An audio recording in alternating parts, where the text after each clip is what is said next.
Thanks for joining us here on Fox 10. I'm Chief Meteorologist Jason Smith. Noticeably cooler today with our temperatures right around 80 degrees and running below average for a change with our readings.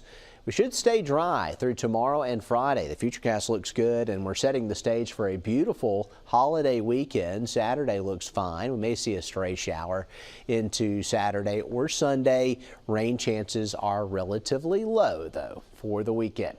If you're headed to the beach, put on the sunscreen and then plan on reapplying because we've got a very extreme UV index tomorrow.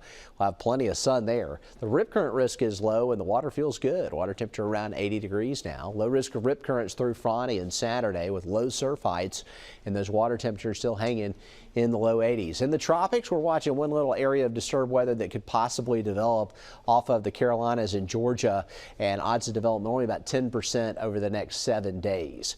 Here's our temperature track tonight. Real comfortable. I mean, after midnight through the early morning, we're talking 60s.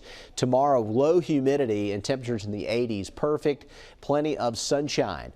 Looking ahead for the holiday weekend, rain chances very low. Maybe an isolated shower this weekend.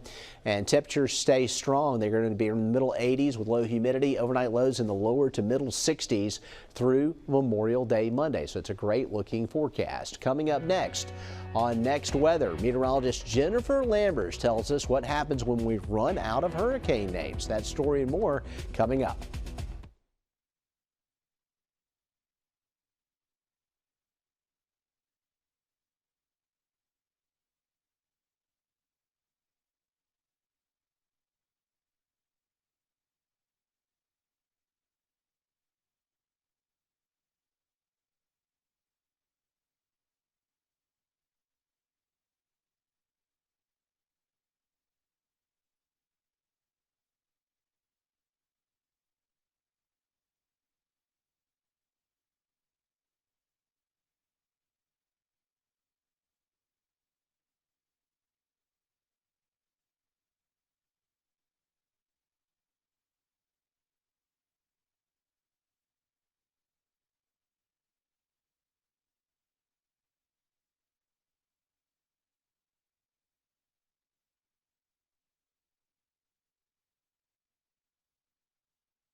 Thanks for joining us here on Fox 10 Next Weather. Here's what we have going on. Temperatures much more comfortable today. Daytime highs around 80, below average, and great weather ahead on Thursday and Friday with dry air moving in. We'll have cool nights and mild days, low humidity each afternoon. Rain chances are pretty low this weekend. We could see a stray shower or thunderstorm, but looks like we're going to be in for a treat as we head into the Memorial Day weekend. Put on the sunscreen and then put it on again if you're headed to the beaches. A extreme UV index, and the rip current risk is going to stay low, which is really ideal for swimming. We could see a little east wind on Saturday, so we'll have to watch out for that and the potential of some yellow flags there. Take a look at our tropical weather outlook. Over the next 7 days, a 10% odds of development there off of the Carolina coast. We'll watch that area, but it's not likely going to have any impact on our local weather. This is what we're going to see. Temperatures in the mid-60s overnight, mid-80s as we head into the afternoon. And here is your forecast over the next 5 days, including Memorial Day Monday. We've got some great weather in there. Highs in the middle 80s, overnight lows in the lower 60s. By Monday, back up into the upper 80s. And of course, we're going to start seeing warmer weather moving in next week. And we're getting closer to June 1st. And as hurricane season approaches, hurricane names are always a topic of conversation. But have you ever wondered what happens when we run out of hurricane names? Meteorologist Jennifer Lambers has the plan. This hurricane season, we've been given a brand new list of names for 2023. Now, here's just a look at what some of the names are you can expect to see and hear heading into this season. But we've seen it before. What happens when we run out of names? Now, this has changed in years past. What we've done in the past is going to be looking a little bit different, and that all began in 2021. So let's go ahead and take a look back. Again, we've talked about this before. In 1979, the official naming system was introduced, what we use now, and a 6-year rotation. However, in 2005, that was the first year that they used a V and a W name, and the season still was ongoing, so they had to scramble pretty quickly to figure out what were they going to use next. That's where the Greek alphabet came into play. That season they had Alpha, Beta, Gamma, Delta, Epsilon, and Zeta. Now, we wouldn't see this happen again until recently in 2020. That was when we had an extremely active season, and we saw Alpha, Beta, Gamma, Delta, Epsilon, Zeta, Eta, Theta, and Iota. What a mouthful there. And that's just one of the reasons that changed not too long ago. Now, taking a look back, here's what it looked like prior to 2021 when we still used the Greek naming system. We went all the way from Alpha closer towards Phi, so quite a few names to help make up for that. But there was a lot of confusion for this, and one of the biggest ones being that was Zeta. And that's because a lot of people thought that the Greek alphabet ended after Zeta, with it starting with the letter Z. And there was also additional reasons for that. A lot of these sounded the exact same. Zeta, Theta, Eta. Yeah, they do sound pretty similar. A lot of people didn't know what the order was, and also poor translations. The Greek alphabet, it didn't translate well to other languages, such as Spanish. So when they needed to know the names of these systems, it became really confusing. Now, also it became difficult to retire some of those storm names. For one example, Iota, they wanted to retire that. And so the official retirement would have been Iota 2020, but then you can't really take that name off the list. So instead, in 2021, the WMO, the World Meteorological Organization, met, and they instead supplied a supplemental list of names. And I'm going to show you what that looks like, but it's used every year. There's no rotation, and if a name is retired, it's just replaced with another name of that letter.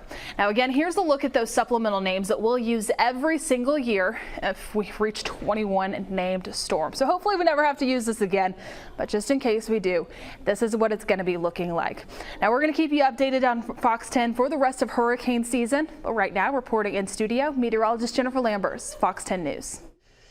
Thanks, Jen. And we got a little taste of some drier air this morning, and check out the temperatures. You know, after all the humid, warm nights we've had over the last week, good to see some temperatures in the 60s, and this is actually normal. You know, we're in late May, and you're probably wondering, do we see cool spells in late May after the recent warm spell? And checking out our lows over the next 7 days, plenty of 60s ahead, even some lower 60s as we head into Friday, Saturday, and Sunday.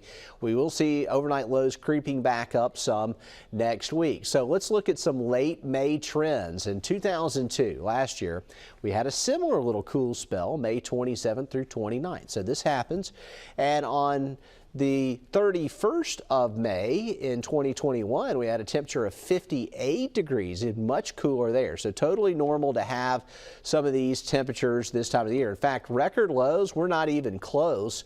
And looking at it, 52 was the record there. So let's look at our forecast as we get into the outlook here. And we are expecting to see a pretty interesting forecast across the area over the next 7 days. And we will start to get some drier air in here in time for the weekend.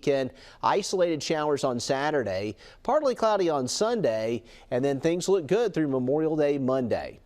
Temperatures will be in the 80s, overnight lows in the 60s. We do warm up next week. Thanks for joining us here on Next Weather.